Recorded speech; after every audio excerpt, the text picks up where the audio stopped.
Hey guys. Okay. So I wanted to talk to you. This is just a check-in. It's Tuesday? Yeah, it's Tuesday. And let's see. What order should we go in? Let's go with the tragic. And it probably doesn't actually qualify as tragic, but let's just go with that. So today, last week somebody brought me these Weight Watchers candies. They're caramel con crunches, crowns, or something. I don't know, something like that. But they're 160 calories for 3. And I was like, oh, that's so sweet. Thank you so much. But I don't want them. So I kept them in my desk drawer. And I've been really trying to make a conscious decision to eat a lot healthier and use my food differently. That's been my goal since the beginning of this, but so I've totally gotten more aware of it, and I kind of go through phases, and I feel like I'm doing pretty good right now. Let me just say real quick that I read that I was reading a forum, and this girl was talking about binging. And she was like, I don't know where it came from. I haven't binged in so long. And it was during that time where Chicago was under all its snow. And she was like, we were just snowed in, me and my roommate. And it started with French toast. And then we ate frozen waffles. And then the next thing you know, it's an all-day binge fest. And somebody responded and was like, listen, it happens to the best of us. It was extreme circumstances. You were stuck in the house, blah, blah, blah. But next time you're stuck in the house, even if you're feeling like you want to eat a lot or whatever, he was like, when you go to the kitchen, instead of starting your day with French toast or waffles, start with scrambled eggs with cheese on them, with butter and bacon. And he was like, because if you start with proteins and not carbohydrates, you'll curb the need to overeat. Even if you're not eating the best food, starting that way makes it actually easier to avoid a binge, because starting, breaking your fast, which is what breakfast is, breaking the fast of the nighttime, on carbohydrates will cause you to overeat and to want more food. So I did some research, and that seems, now here's the thing. When it comes to weight loss, you can find research that will pretty much back up anything. But it did seem to be kind of consistently agreed upon by a lot of people who weren't just trying to sell a diet plan. So I was like, I'm going to start trying to pay a little more attention to that. Because usually I start my day with 2 whole wheat waffles. I don't use syrup on them because syrup causes me to eat them too fast, to treat them like candy, and to want more. So 2 whole wheat waffles, glass of water, and I'm good, right? Okay.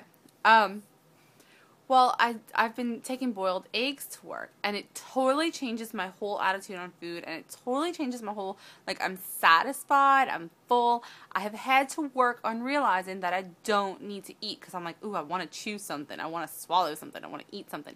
But actually, I am satisfied, and I am full, and I can go, if I eat 2 boiled eggs in the morning, I don't eat again until lunch. I don't need a mid-morning snack or anything like that. It's kind of awesome. So, okay, I've been doing that.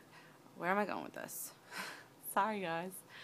Anyway, I've been trying to be much more aware of my food. And I know, you guys have already heard me talk about my trigger foods being, fast food and stuff like that. But I also know that snacks that are too snacky or sugary or whatever cause me to want to eat more.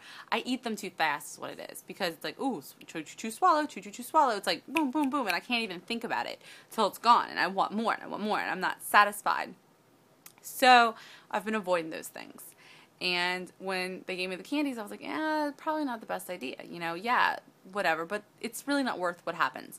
So I had them in my desk drawer, which is phenomenal because I had them for a week. And today I was looking at them and I was like, you know what? I need to get rid of these. So I handed them out. And I was like, well, I'll have one because I'm giving the rest away. And so now it's safe to have one.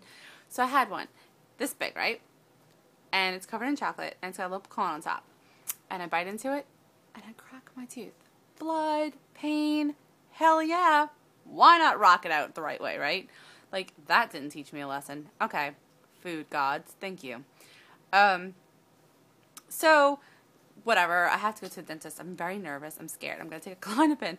I have them for, like, panic attacks, and I don't take them very often. But I think I'm going to take one tomorrow before I get there because I will freak out in that dentist chair. It scares me.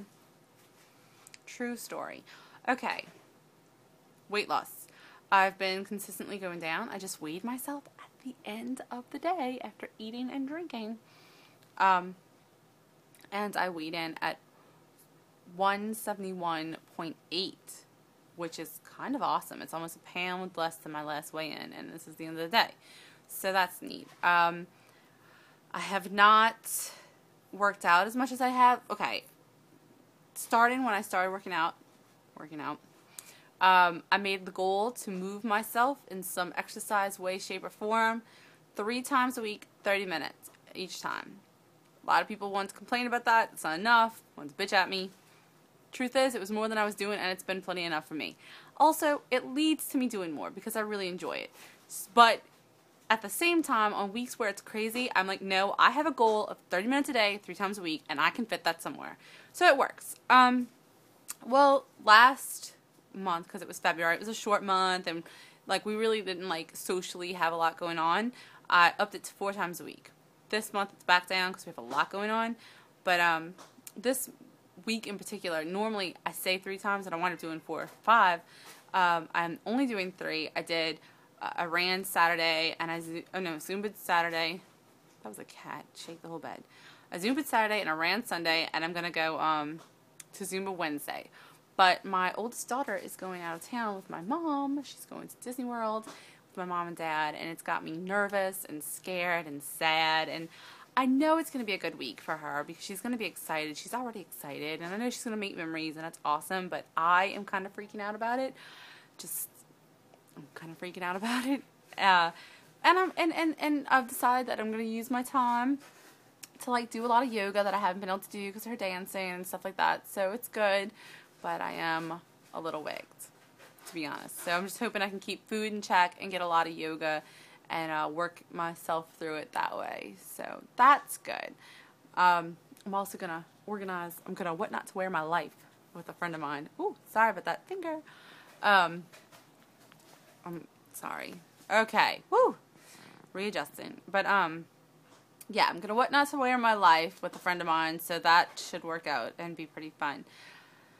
Okay, so that's next week, and so finally, at the 8-minute mark, so sorry, I wanted to mention One Healthier Heather, and if you haven't checked her out, you should check her out. She's awesome. She's went from 290-something pounds to 126. She looks amazing. She also looks like a completely different person. She put up a video recently, and it's like about the extra skin and stuff like that, and it's really interesting to see.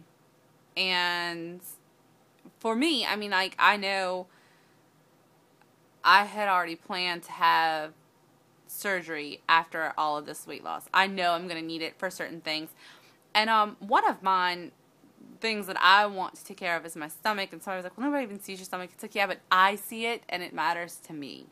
And I think that that's a personal choice that everybody has to make. But I think she came at this video. It's called like 293 or something to 196. What it all looks like, and she's got it up now, and it's awesome. And it's so honest and so raw, and she talks about being kind of shy sometimes. She's so awesome, dude, and I just want to say thank you. Like, you're such an inspiration, and you're so, like, informative and open with us, and I just think it's awesome. So, I think she looks great. I can understand some of the things she's talking about and what she would like her body to be like. And, I kind of feel like we're doing so much work. If at the end we want to make a personal decision to make it in our mind what we really want it to be, that's a personal decision. I plan on doing it. I'm telling you right now, there's going to be, after this whole weight loss journey, there's going to be a whole slew of vlogs all about skin surgery. So, but she's awesome, and I think you should go check her out. And she's really somebody to pay attention to and to check in with. She also brought up hair loss, which I have mentioned, and thank God she did, because it made me feel a whole lot better, because I was losing hair. And people are like, well, you're losing too much weight, and it's like, I'm eating. I eat healthy. I take my vitamins. I'm doing what I'm supposed to be doing. And when she mentioned that weight loss can cause hair loss, I started looking into that. I didn't even think about my weight loss because I was doing it healthy, but it really can reset things. So I'm feeling much better. My hair is, I think, already growing back, and see, it's kind of thin.